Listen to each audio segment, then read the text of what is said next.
No. Until we find it. Ready? Yeah.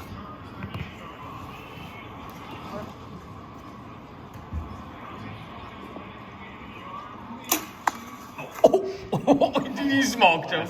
There's no doubt. This angle.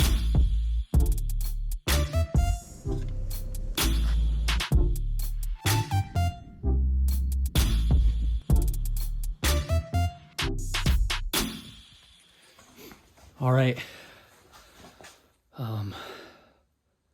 2 p.m. very end of October. This morning I saw two young bucks cruising really heavy right away at first light. One shot by me at like 60 yards over here, and then one was probably 80 yards, and they were like 2 minutes apart from each other. It was really quiet after that. I did see some deer moving kind of on this ridge side that's not too far away from me, and I'm just gonna kind of crawl in there, do a little ground mission. I don't know exactly where I'm going to set up, but the wind sets up really good for kind of this wooded ridge. It's a southwest wind. I'm going to creep in there on top, scoot down just a little bit, and then hopefully I can catch a buck or somebody running does just kind of along that ridge side. I'll bring you guys along with. It's bitter cold. It's 30 degrees right now. Feels like 25. I'd probably say it's like a 12 to 15 mile an hour wind, southwest. And yeah, we're going to go in after them. All right, let's bundle up and head on out.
Sitting here, and I thought I heard a branch, and I thought it was was cold behind me, so I looked up at him and I heard it again. He rattled like 20 minutes ago. Yeah.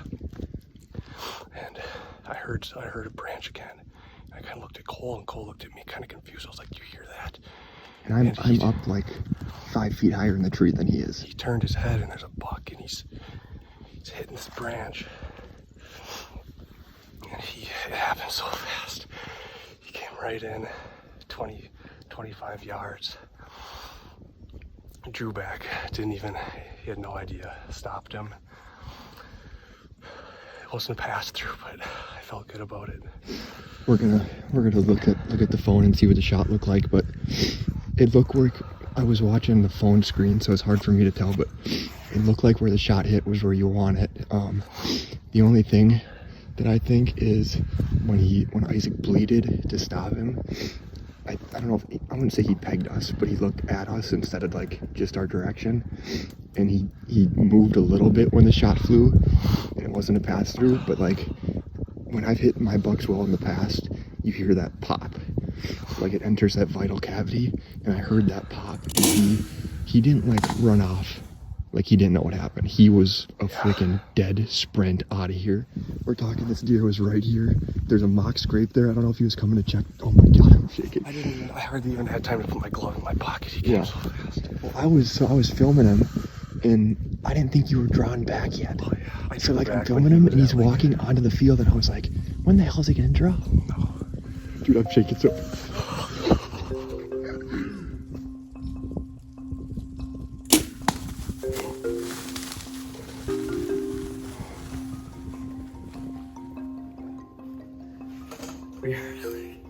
We're cold. Steph and I are cold to the bone. It's been 27 degrees like all morning. It got up to be like 34 degrees in the afternoon. And dipped back down tonight. We just got back in and ripped off all our camo, and we were freaking freezing. But Cole Pint said, "Call me." And I know what you're thinking. Cole Pint already killed a buck. But there's another Pint.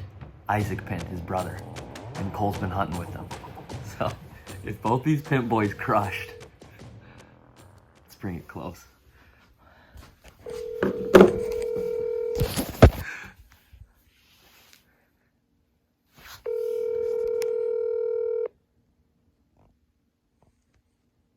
Declined.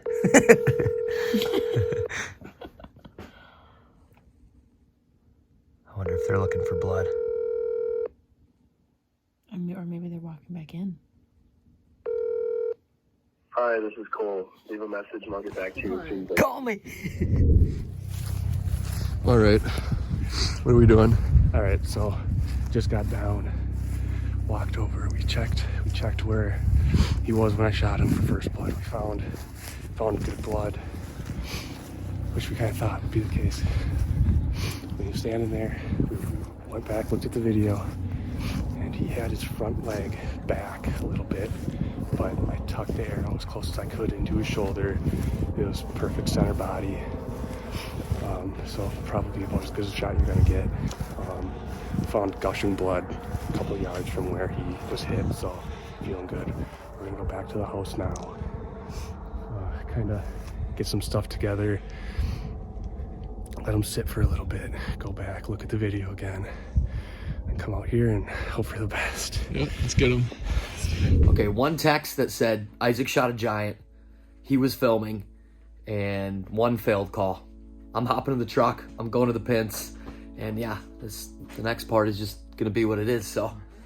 He's calling. Buddy, I got the truck fired up and I'm heading your way. What happened? Dude, I got it on film again. You're kidding. Dude, giant, and he was standing in the same footprints that mine was when I shot it. No. We literally rattled 20 minutes before. All of a sudden, this buck literally just shows up, raking a tree, and walks. Literally, if I could have drawn up a hunt, it's how I would have drawn it up. The only thing that we still got to pull the shot up on the laptop. He's gushing blood right at impact. Yeah.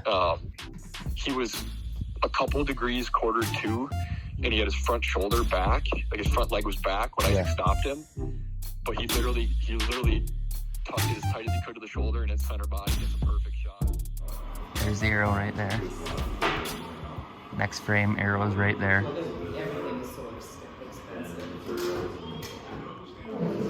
right behind. Pretty tight to the shoulder. His leg was a little bit back, and he was slightly quartered. But his leg kind of comes forward right before Yeah. impact. Like, look at that, which is nice. I mean, he was gushing blood on impact. He does mule kick. My goodness, look at that. Look at his mule kick. And he tore off. He didn't trot. He didn't. Last year this happened, and I was shaking like a leaf when we rattled the buck in. And this one, I don't think I had time to shake. It was like 2 minutes from when we saw him to when he shot him. But there was like 45 seconds after he shot him where we just freaked out and like celebrated. And then we were like sitting there just kind of going over what happened, and the whole tree was shaking because both of us were shaking so bad. First, when I saw him, he was raking that tree. I was like, "That's a good buck. I'm shooting him." And he faced right at me. He started walking at me. I was like, "Oh my gosh, this is a big boy," you know. And after that, I took my glove off. I hardly even had time to put it in my pocket, and he was coming. I was like, I just said, "I'm not looking at him until he's in my spot," and So I didn't have a lot of opportunity to get all shaky, but about a minute or two after I shot him, it was, like you said, the tree was shaking. And we got a picture of an 8-point that worked through last night, and this whole time I think Isaac thought it was that 8-point because the shot's over or whatever. He's like, "Dude, that's either that 8-point from last night or a very similar buck." And I was like, "I don't think you get it." I was like, "This is either this is either a 10, 11, or a 12-point, and it's 30 inches bigger than the 8-point that we had on camera last night." So. Let's do it. Let's do it. I can't believe it. Let's freaking do it. We go up for gun opener way up north, like 6 hours next weekend. And we're normally both still bow hunting, and my dad always insists on having the whole deer party come over here to sight in their rifles. Which first of all doesn't make sense, because why would you shoot a rifle and then throw it in your truck and then drive 6 hours and then call it good? Anyways, best weekend of the year to be bow hunting too. And it's like 100 yards from where you guys sit. It's like it's freezing out. It's in the 30s. Best weekend to bow hunt all year, and we're shooting 30 rounds into the hill 100 yards from our stand. But now it doesn't matter, hopefully. No, it doesn't matter. But now in the future, Greg's gonna want 80 people here shooting every deer opener. You go, "I don't care what you guys say. I shot a buck." It's not much. Weird. It's almost like we made this walk 2 weeks ago. I know. Okay, they got their community scrape right here. Yep, we got a marker back there at 30 yards. Right here, the corner of this, I've ranged it a million times from my stand. It's 25 yards. And he stopped right there, and you can see right here, this track where he turns after I shot him and takes off. I mean, And the stand is where, you can right? range the tree from right here. And you can kind of see the tree strap. Yeah, let me see. Oh, wow. And he keeps going all the way. And there's no exit. This is just the front, just spraying. Yeah, this is... And it's been, what, 2 hours? It's been exactly 2 hours, yep.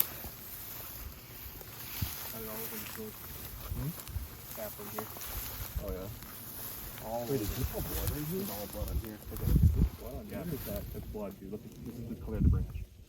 Oh my god. This is blood all in here. He is pumping blood. Look at this. Look at these. This is all... Look how high these are sprayed. Yeah. He's spraying blood all He's over. weighing blood. All over this tree. Dude, you might have clipped hard. He's booking it. I guess coming out both sides now. Pretty good. Oh, it's probably bad for him. Not really time for any of it to cool up anyway.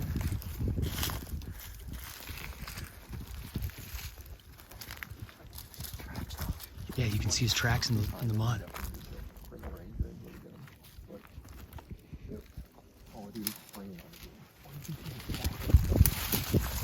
These beans are finally getting dry after all the rain.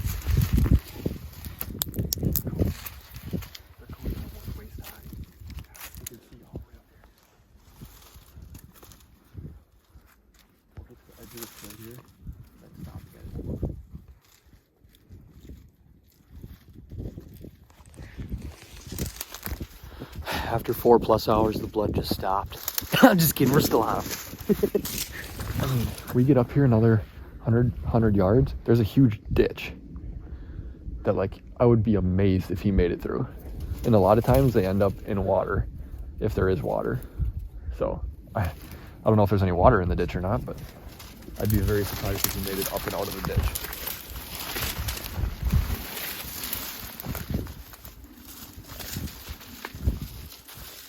Look at the moon, my gosh.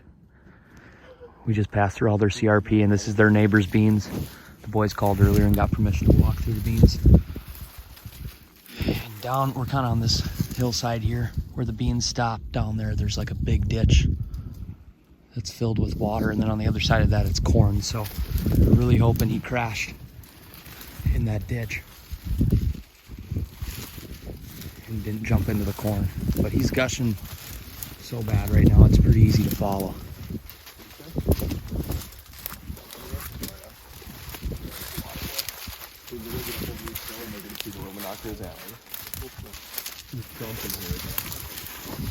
Slow down a little bit, or This is incredible. this dude has lost a lot of blood. Yeah. I should turn my Onyx track on to see how far he's gone, because it's amazing that he's gone this far. Is that his trail that you guys are just watching? Yeah, you see his trail. Yeah, here, let me come up here. Look at this, shine your light. This is not, No people have walked through here. this is, That's the trail he ran. wow. Plowed beans over the whole way. Wow.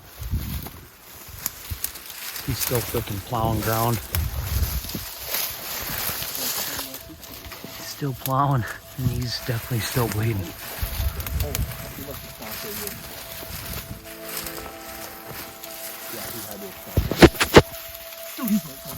No, no. That's right there. No.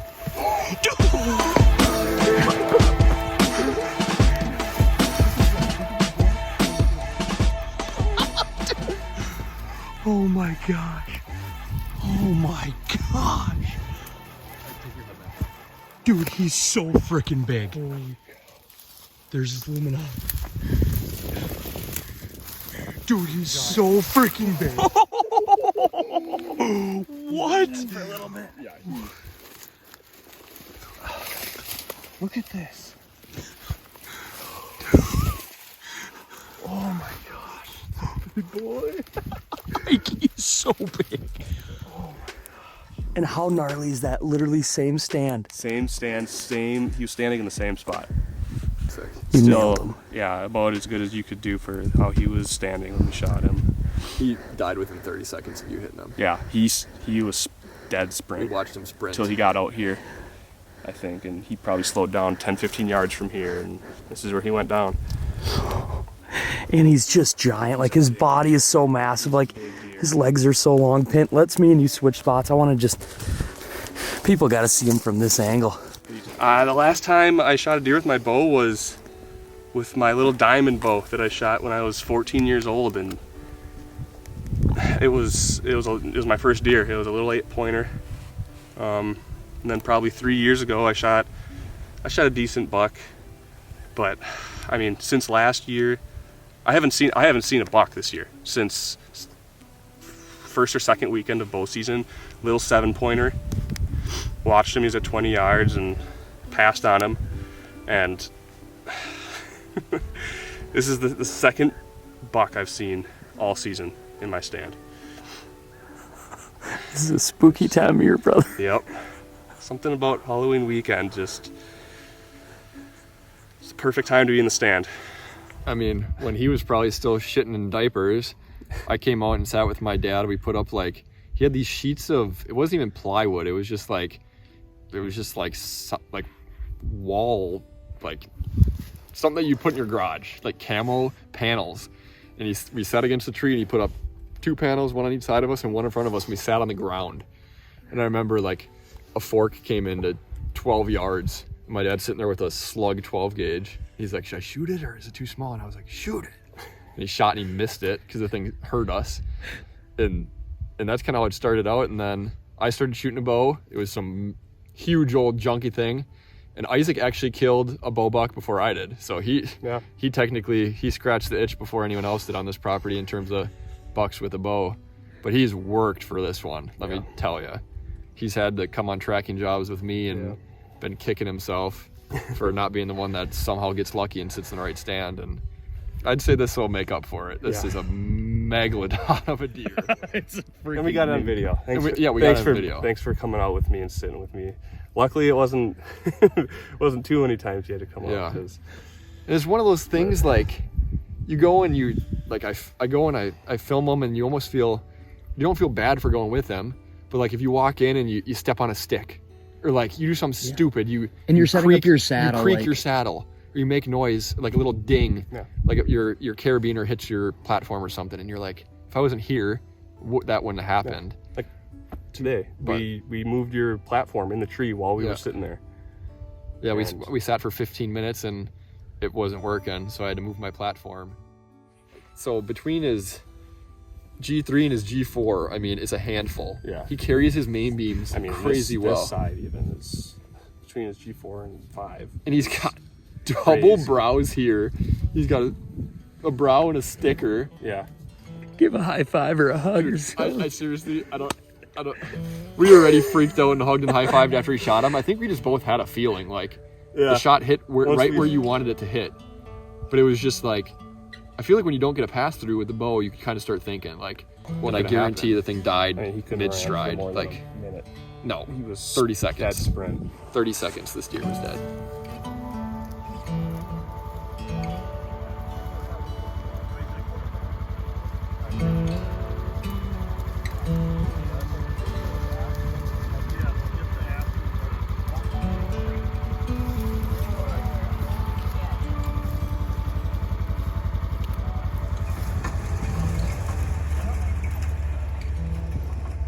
Past couple years when we've gotten bucks, we don't want to gut them out there because we got, like, normally Isaac will still be hunting, or our little brother Dawson will still be hunting out there. So we bring them back here, we hang them by the rack for like 10 minutes, gut them out so all the guts can fall right into the tub, and then we hang them by the feet for the rest of the processing on them. I know when we shot mine, there were some people that were like, you shoot a big buck, why would you hang it by the antlers, which makes sense. But they hang like this for 10 minutes, we get the guts out of them, and we flip them around and get everything else out of them. It's also nice because if you're not field dressing them, you got them like this, and no guts or anything got on the meat at all. Falls right out the bottom, so you don't have to worry about that at all. So it's a little unconventional, but it works for us. So if it's not broke, don't fix it.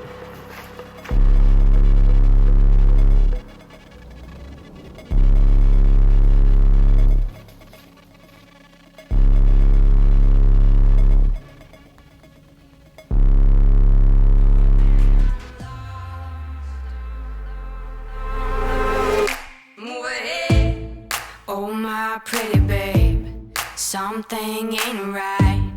Got to find a way to move ahead. Oh my pretty babe.